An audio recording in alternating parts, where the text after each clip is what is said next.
이번 시간에는 우리 1차 방정식 푸는 거, 활용에 대한 문제인데, 활용은 이제 문제를 풀어야 돼. 문제식 세우고 x까지 구하는 것을 우리가 1차 방정식의 활용이라고 하거든. 문제는 뭐 여러 가지 문제가 있어. 뭐 어떤 수의 2배에서 5를 뺀 값은 그 수에 4를 더한 거랑 같다. 연속하는 세 자연수의 합이 45다. 올해 아버지 나이는 42살이고 뭐 수연이 나이는 5살인데 아버지 나이가 수연이의 2배가 되는 건 몇 년 후일까?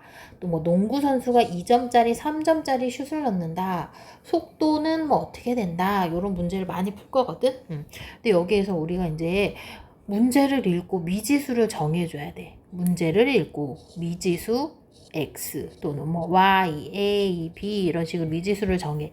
거의 대부분 x로 정하죠. 그 다음에 방정식을 세우는 거야. 문제를 읽고 방정식을 세우고 방정식을 푼 다음에 그 x값이 나오면 여기에 문제에다가 다시 대입을 해서 풀어보는 그런 것을 우리가 1차 방정식의 활용이라고 할 거야. 자, 1번 문제 한번 풀어보도록 할게. 자, 첫 번째가 x를 먼저 정해서 식을 쓰는 거거든. 어떤 수의 2배에서 5를 뺀 값은 그 수의 4를 더한 것과 같을 때 어떤 수를 구하세요? 그럼 어떤 수를 x라고 두는 거야. 자, 문제를 읽고 식을 쓸 수가 있겠지. 어떤 수의 2배에서 5를 뺀 값은 여기까지 그 어떤 수에 4를 더한 거랑 같다라는 식이야. 그러면 요거 가지고 우리 계산을 할 수가 있겠지. 2x 이항시키면 마이너스 x 4 이항시키면 플러스 5 해서 계산하면 x는 9 그래서 어떤 수는 9이다 라는 거. 그럼 확인까지 한번 해보자. 9 곱하기 2에 5를 뺀 값은 한번 계산해보자. 그럼 9이 18에 5를 빼면 얼마나? 13이네요. 그쵸? 자, 그 수는 9에 4를 더한 거랑 같다. 그래도 9에 4를 더하면 13이네요. 13. 똑같네. 그래서 x는 뭐다? x는 9이다 까지 구해주면 되는 거야. 어떤 수는 9이다. 자, 우리 연속하는 세 수의 합, 뭐 이런 식으로 많이 나와. 연속하는 세 자연수. 그러면, 여기에서 가장 작은 수를 구하시오 라고 얘기를 하면 가장 작은 수를 x. 그러면 제일 작으니까 두 번째는 x보다 한 개 큰 거야. 왜냐면 연속하는 거니까. 그 다음에 x보다 2개 큰 거야.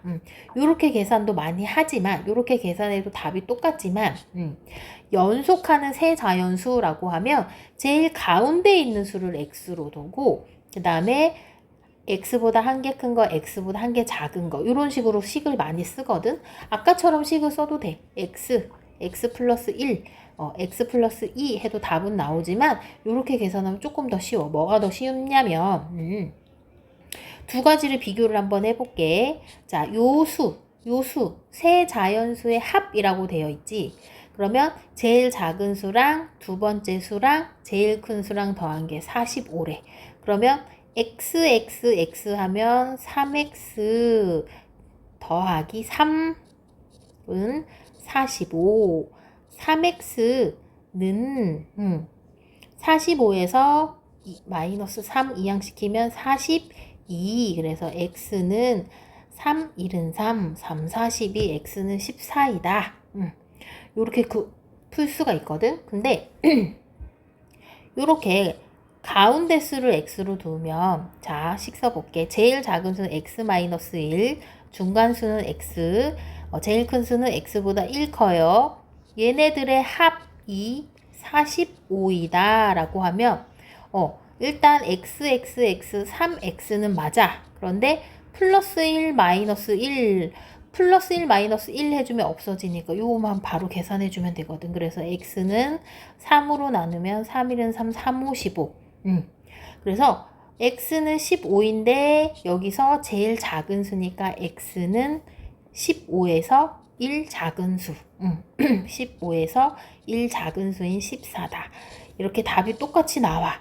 근데 얘는 한 번 더 계산이 되지만 얘는 계산할 필요 없어. 그래서 똑같이 답은 똑같이 나오지만 내가 풀고 싶은 방법대로 풀어주면 되는 거야. 거의 2-1번은 이런 식으로 많이 풀어. 그런데 우리가 답이 15라고 나오면 그냥 15라고 무조건 써주면 안 돼. 여기에서 가장 작은 수니까 15보다 1 작은 수인 14라고 답을 써줘야지 맞는 거예요. 자, 2-2번도 식 한번 세우면 연속하는 세 홀수래, 홀수. 홀수가 연속하거나 짝수가 연속하면 중간수를 x로 잡으면 얘는 x보다 이만큼 작아. 얘도 x보다 이만큼 커. 그치? 자, 홀수 3, 1, 5 연속하는 세 홀수. 중간수보다 2 작고 중간수보다 2 크지? 짝수도 마찬가지. 6이면 x에 2, x에 2 이렇게 되니까 4, 8 이런 식으로 x보다 이만큼 작고 x보다 이만큼 크니까 뭐 세 홀수나 짝수가 나오면 식은 이런 식으로 세워주면 되는 거예요. 자, 그 다음에 나이에 관한 문제랑 총합에 관한 문제가 있거든. 나이에 관한 문제랑 총합에 관한 문제. 자, 먼저 올해 아버지 나이는 42세, 수연이 나이는 5살이다. 그러면 올해 아버지 나이, 수연이 나이 써주고 아버지 나이가 수연이 나이의 2배가 되는 것은 몇 년 후일까요? 라고 하면 그 몇 년 후를 x로 잡아주면 되는 거야. 그러면 아버지가 이제 한 살씩 나이를 먹으면 몇 년인지 보면 몇 년씩 이렇게 나이를 먹잖아. 그래서 42 플러스 x 써주면 되는 거고 수연이도 마찬가지야. 아빠가 한 살씩 먹을 때 수연이도 한 살씩 먹으니까 수연이 나이도 5살 더하기 x년 후라고 써주면 되겠지. 자, 그 다음이 중요해. 그 다음이 자, 아버지의 나이가 라고 돼 있어. 아빠 나이는 이라고 해주면 되겠지. 그러면 아버지 나이가 요거야. x년 후에 42 플러스 x는 써줘야 돼. 아빠 나이가 라고 해서 끝났으니까 수연이 나이의 2배가 된대. 수연이 나이는 5살 플러스 x지. 여기 거기에 몇 배? 2배가 된다. 여기다 2배 써주면 안 돼. 아빠 나이는 해서 아빠 나이는 끝나야 돼. 아빠 나이는 수연이 나이의 2배가 된다 라고 하면 이것도 분배 법칙해서 또 풀어주면 되는 거야. 그래서 x 구해서 몇 년 후이다 이거 구해주면 되는 거. 자, 4-1번은 총합에 대한 문제거든. 총합에 대한 문제. 요건 잘 들어야 돼. 한 선수가 농구 시합에서 2점짜리 슛 쓰고 3점짜리 슛을 해서 합해서 13골을 넣어서 30득점을 했다라고 되어 있어. 자, 그럼 이때 3점짜리 슛은 몇 골일까요? 그러면 3점짜리를 x로 두면 2점짜리는 뭐 y로 두는 사람이 있어. 그러면 미지수가 2개이기 때문에 계산을 할 수가 없거든.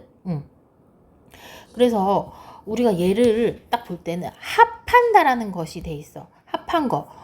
3점짜리 슛이랑 2점짜리 슛이랑 합해서 13골인데 3점짜리 슛을 x로 잡으면 얘는 네모고 요걸 2개 더하면 13이란 말이야. 그럼 우리가 네모를 구하려면 13에서 뭐만 빼주면 돼? x만 빼주면 돼.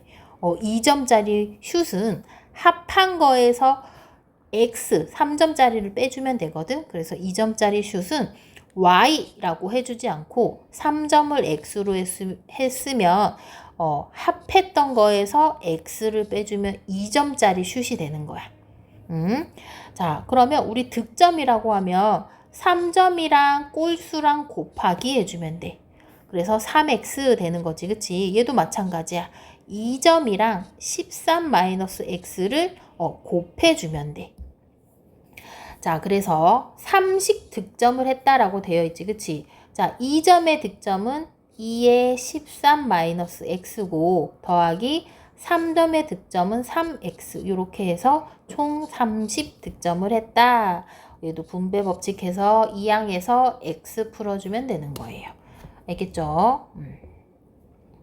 자, 합해서라고 하는 거 잘 알아둬야 돼. 합해서 하는 거. 자, 그 다음에 우리 이제 과부족이라는 걸 배울 건데 과부족은 뭐냐? 학생들한테 사과를 나눠줄 거야. 근데 사과의 개수는 똑같아. 이렇게 사과의 개수는 똑같은데 몇 명한테 몇 개씩 주고 또 몇 명한테 몇 개씩 준다라는 말이 나와 있거든. 근데 이렇게 주나 저렇게 주나 내가 가지고 있는 사과의 수는 변한다 안 변한다? 안 변해. 이렇게 주던지 이렇게 줘도 13개 나눠주는 거고 뭐 저렇게 줘도 사과는 13개밖에 없으니까 13개. 개수는 똑같으니까 같다라는 식으로 만들어 줄 거야. 자, 그래서 한번 볼게요. 학생들한테 사탕을 나누어 주는데 한 학생한테 4개씩 주면 14개가 남고 8개씩 주면 10개가 부족하다라고 되어 있죠. 그럼 여기에서 학생 수를 x로 잡아줄 거야. 학생. 자, 그래서 4개씩 주면 14개가 남는데 4개씩 몇 명한테 주면 14개가 남는 건 더하기. 자, 8개씩 주면 10개가 부족하대.